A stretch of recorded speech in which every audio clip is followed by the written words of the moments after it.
Здравствуйте, дорогие друзья. Я Сергей Костерин. Приветствую вас на своем канале.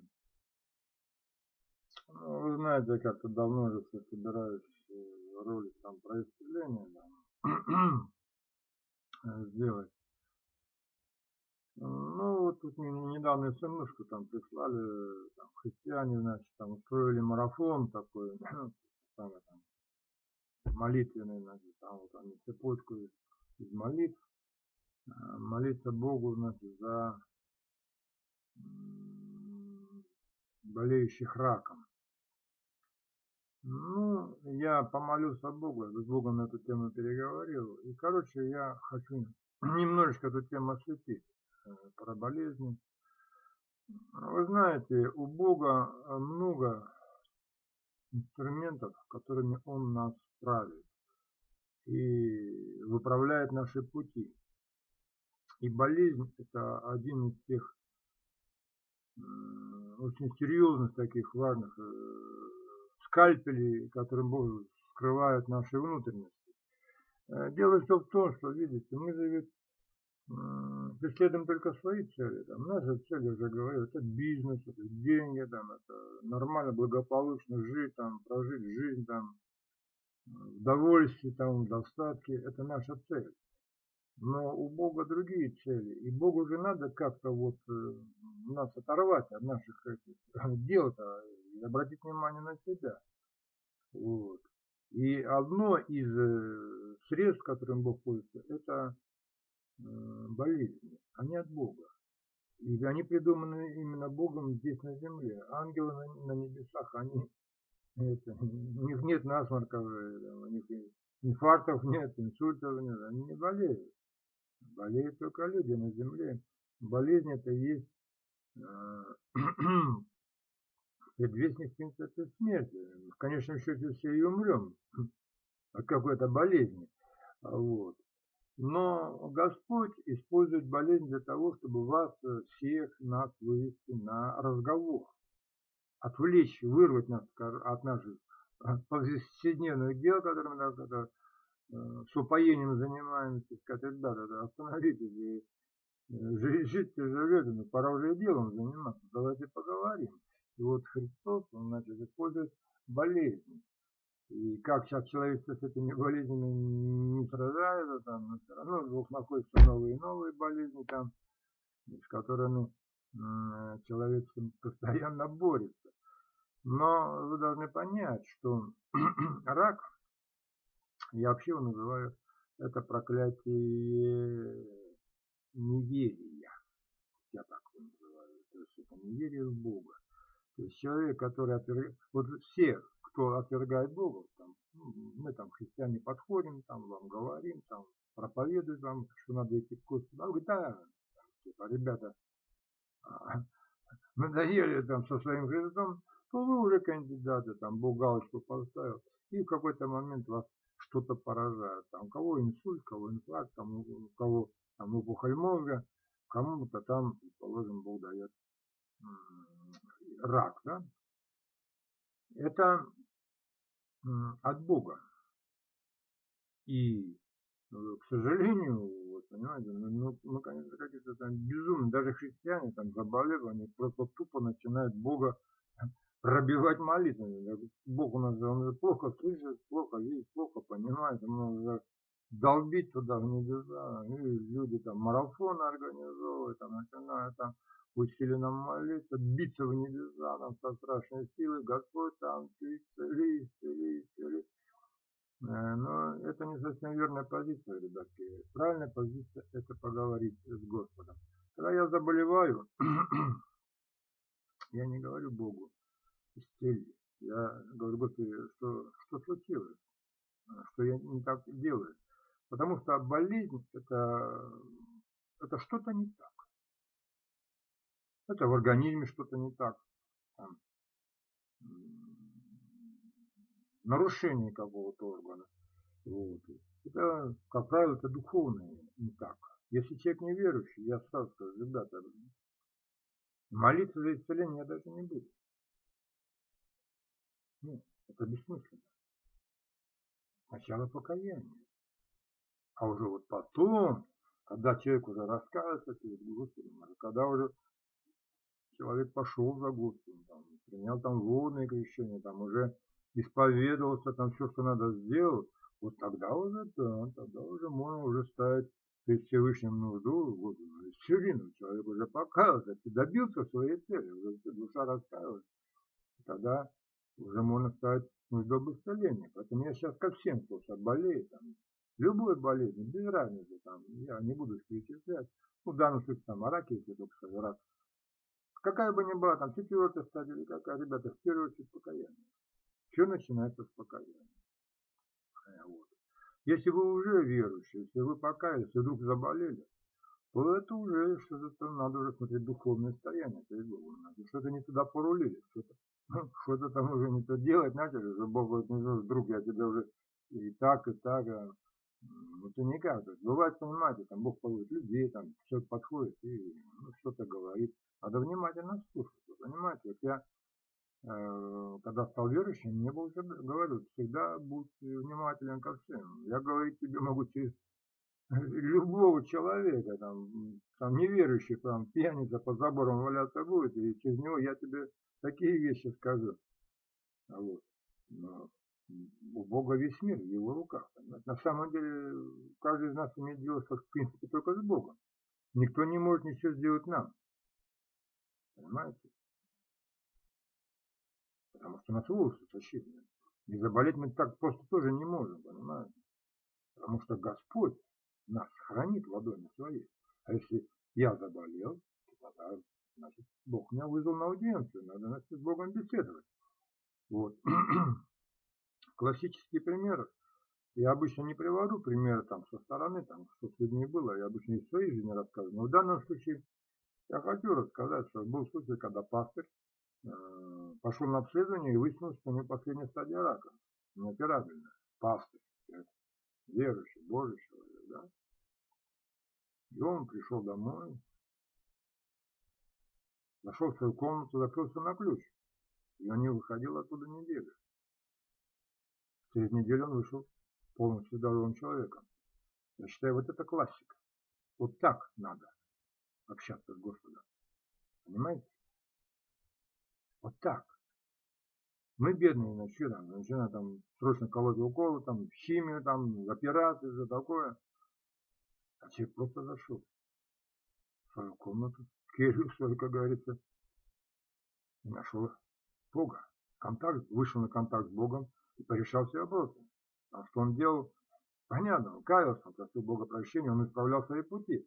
Он нашел причину, почему Бог так с ним поступил. Так и вы. Я каждому говорю сейчас, ребята, болеете, ищите, запрашивайте Бога. Если ваша болезнь не смертельна, значит Господь просто вас там. Вы пошли не туда, но не так сильно, и Бог вас хочет подправить маленько. Ну ладно, давайте, подрихтуем маленько твое поведение и поговорю с тобой. Если у вас уже болезнь уже смертельная, то Бог говорит, слушай, дорогой, я уже устал тебе говорить, я говорю, давай останавливайся. Я говорю, все, последнее предупреждение, я тебя забираю, туда пойдешь. На второй раунд уже, в преисподние места. Там будем договариваться, что не договорились. Понимаете, ребята? А смерть это же все, если там, человек непокаянный, например, некоторые бывают, там, вот, передо мной там хвастаются, а что такое? Ну, вот ты там, у меня там был там это, отец неверующий, там 85 лет прожил, и что, он долго прожил? Ну не то, что он долго прожил. Бог может до последнего ждал, когда он наконец-то покается. Понимаете? Но он не покаялся. Бог не выдержал. Ну все. Терпение Бога кончилось. Ну все, ребята. Мое божественное терпение закончилось, все, я забираю. Поэтому я ко всем обращаюсь, ребята. Болеющим, страждущим. Ребята, вас Господь вызвал на разговор. Общаюсь, разговариваю. Не можете услышать? Разговаривайте с людьми, общайтесь с пастырями, общайтесь с теми, кто там пророчествует или еще что-либо. Ищите ответы.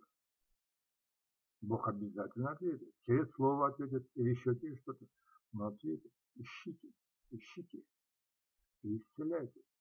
Исцеление – это нормальное состояние человека. Когда ты находишься, уже Господь дает тебе здоровье, это знак. Я когда заболеваю, я говорю, Господь, для меня сигналом того, что все нормально, это исцеление. Пока я не исцелен, я продолжаю обращаться к Богу, я продолжаю молиться, продолжаю искать. Поймите, это очень важный момент нашей христианской жизни. И, к сожалению, вот это вот, давайте опять православие, когда они устраивают там сорокаусты, там все прочее, да, все, там, пробить Бога, что ли, додолбить его молитву, не выдержал, дал исцеление, и еще что-либо вышел на встречу. Ну, ребята, это достаточно глупо. Бог все видит, Бог все слышит.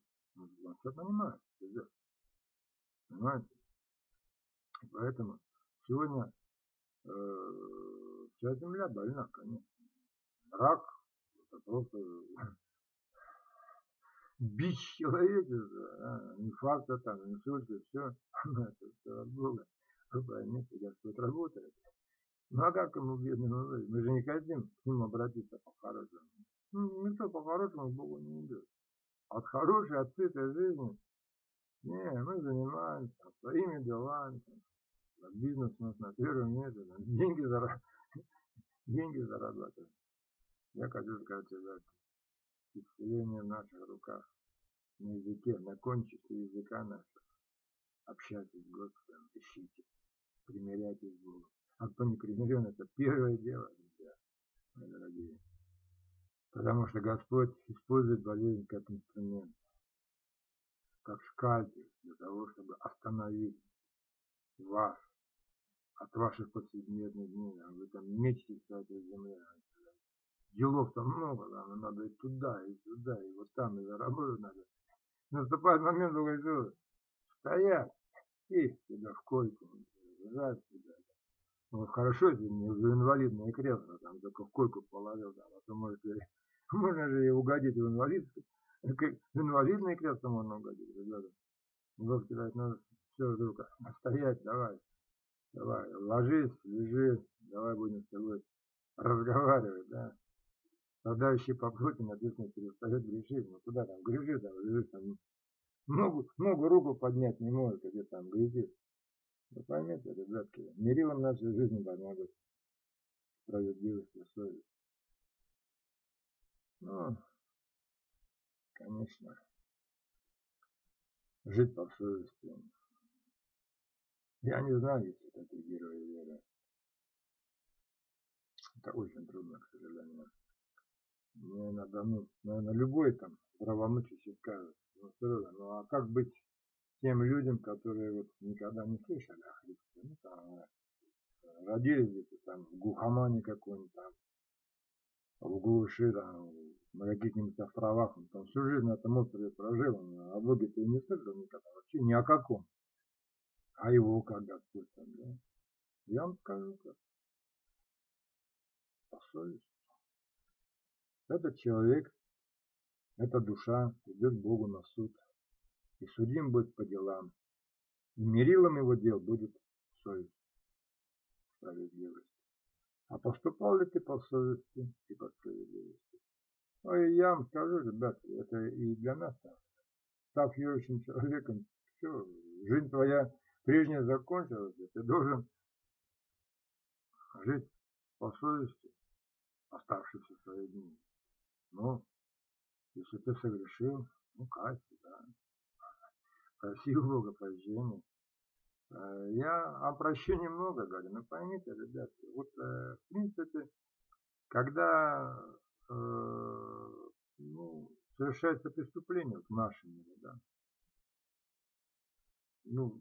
логично это наказание.